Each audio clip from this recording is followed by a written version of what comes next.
interesting topic. The subject is some research around people trying new things in the new year. Sure, a lot of people have sort of like sat down and thought, okay, want to sort of maybe try something new. We've got Dr. Faye Begeti, the brain doctor, who's going to give us some insights into the research and what people are trying. Dr. Faye Begeti, welcome to the show. Great to have you on board. Can you give us a rundown on the research, please? Yeah, thank you for having me. So this is a survey done by two, and it shows that nearly 50% of Brits feel like they're stuck on autopilot, stuck in a rut, and about 2/3 of us want to try something new this year. And this actually aligns really well with what the neuroscience tells us about the brain, because it tells us that, when we do the same things over and over again, same commute, same decisions, same work, we tend to be stuck in this sort of autopilot mode. And it is good for the brain to step out of this autopilot mode, at least once in a while, make new neural connections, build up the brain, and it's the kind of thing that's really important for healthier aging. No, absolutely, Doctor. I absolutely those sentiments. I think that it's great to try something new. Anecdotally, myself, I sort of last year went back to doing kung fu after many years, and learning another language as well. There's so many ways you can do it now as well. There's so many things available out there that you can use to make things easier. Always doing something new and that sort of stuff. I think is quite useful, learning stuff. But sort of looking at the list, some of them resonated with myself, no doubt with other listeners as well. What are some of the things that sort of people think they're going to give a go? What are some of the things that sort of people think, you know what, I'll have a shot at that? Yeah, so we have a long list on the TUI website, and not everything is going to resonate with everybody, because after all, we're all individuals and our brains are unique. They're just as unique as our facial features, for example, that your inside is just as different as the outside is. So, I mean, the two examples you gave are great. Both Kung Fu and learning a new language. Kung Fu is very good for coordination. And I think learning a new language was on the top three things that were surveyed people wanting to do. Very great for the brain, good for building new neural connections. And I'd say the other two things on the top three, which I think most people could relate to, would be starting a new hobby and also going somewhere new, stepping out of that autopilot mode and, going to a new place. And you can combine that with a new activity and a new language. So you can kind of supercharge that and do all three at once. No, absolutely. I mean, there are sort of places I like to travel to for various reasons, to catch up with family, friends, but I do enjoy going to new places too, and sometimes having that sort of leap of faith, Doctor, we say, you know what, I'll give it a go, I'll try somewhere new, and I think it's also the excitement of sort of going somewhere where it's not familiar. Do you think that maybe people think, okay, I'll stay with familiarity because it's sort of like a comfort zone type thing? Yeah, but the reason people prefer familiarity is because it's easy. There's less cognitive load on the brain.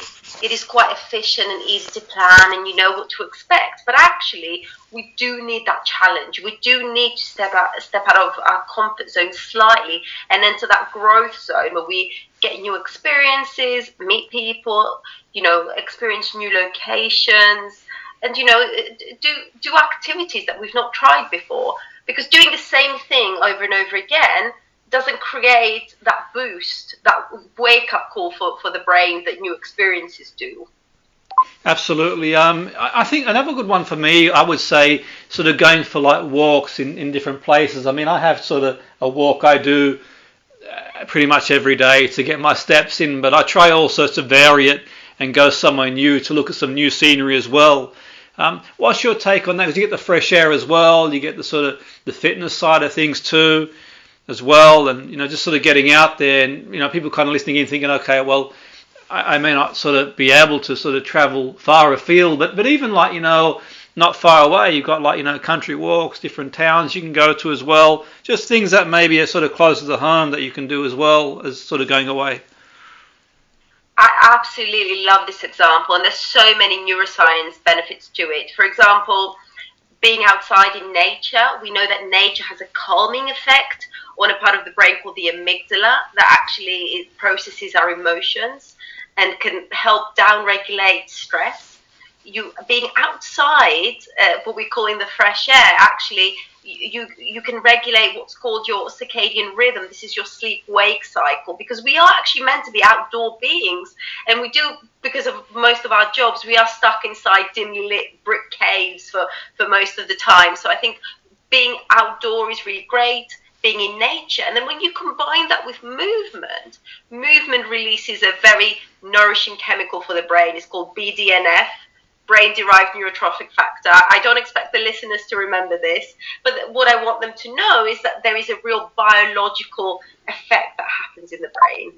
No, absolutely. I mean, just the other day we had some snow up this way, and I just went out and sort of to sort of an area, just sort of the countryside, and it was beautiful to look at, like, the snow-capped hills type thing, and the pathway. And I'm not suggesting other people do it as well. It's down to them, but it was nice. I mean, it really does sort of improve your mood. It's after doing it, even sort of being in that nature, Doctor, where you just feel a sense of sort of timelessness. You put all sort of everything to one side and just really immerse yourself in that experience.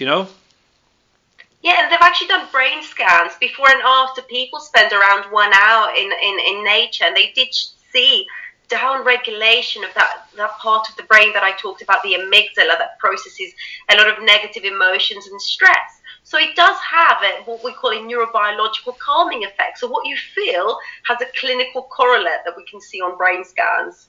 Absolutely. I think, there are, like you've mentioned there, I mean, there are things to do, like, instruments as well.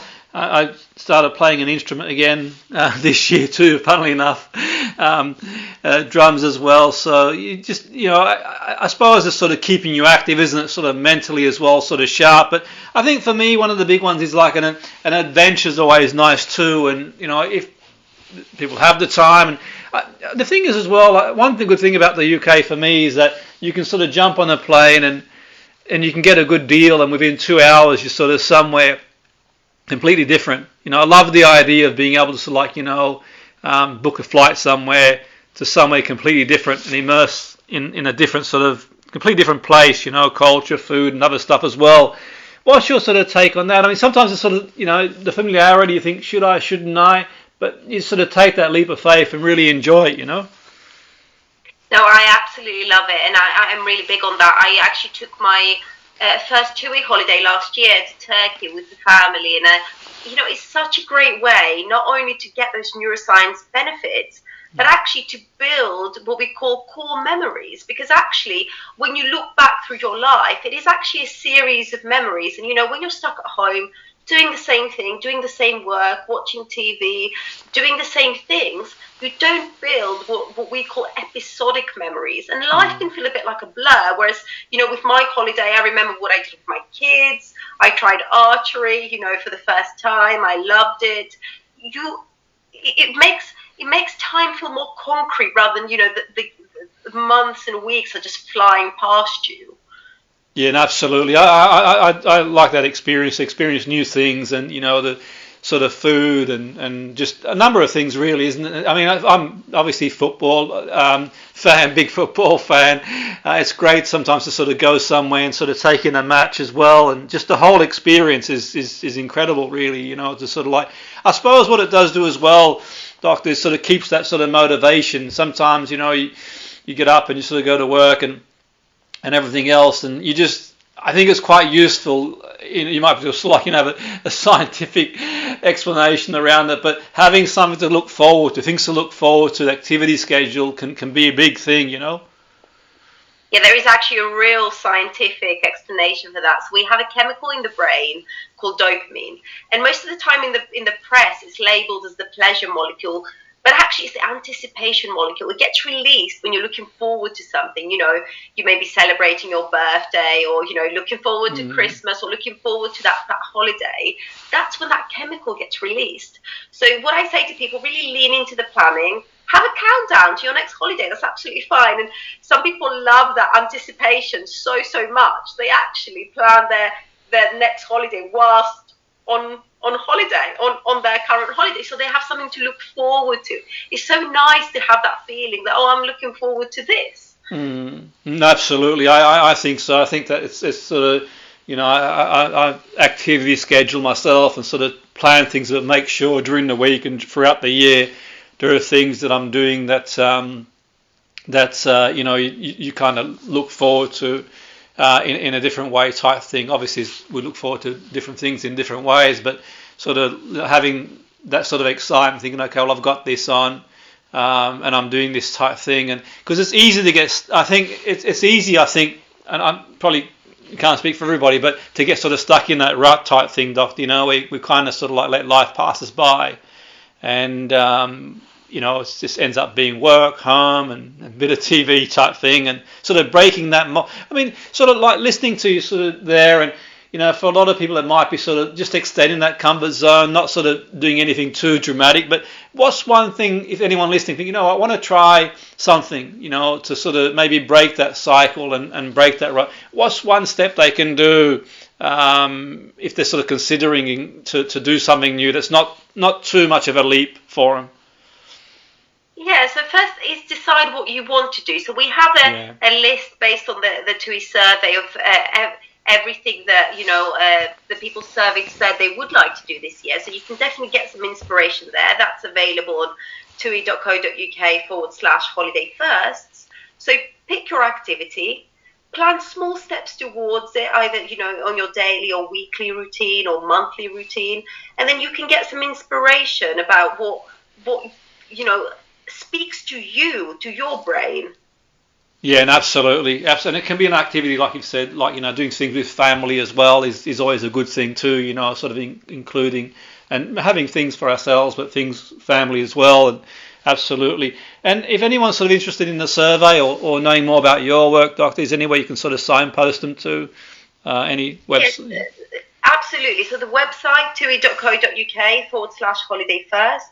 There is a quiz on there that I highly recommend. I've done it myself, and it takes you through various questions of what is important to you, and it can determine, what a great holiday would be for you. And it's actually worked pretty well for me, so I hope it helps the listeners. Absolutely. I might give it a go myself, to be fair. I always like a good quiz and, working on sort of self-awareness and other stuff as well. And, I've got in mind to maybe go to the World Cup this year. We'll see what happens, costs and everything involved. But yeah, it might be worth sort of having the quiz to decide if the World Cup is for me this year to go watch, or maybe, go somewhere else and sort of watch it for the atmosphere type thing. We'll see. But it's been great speaking to you, Doctor. Have a great day and a great weekend. Thank you.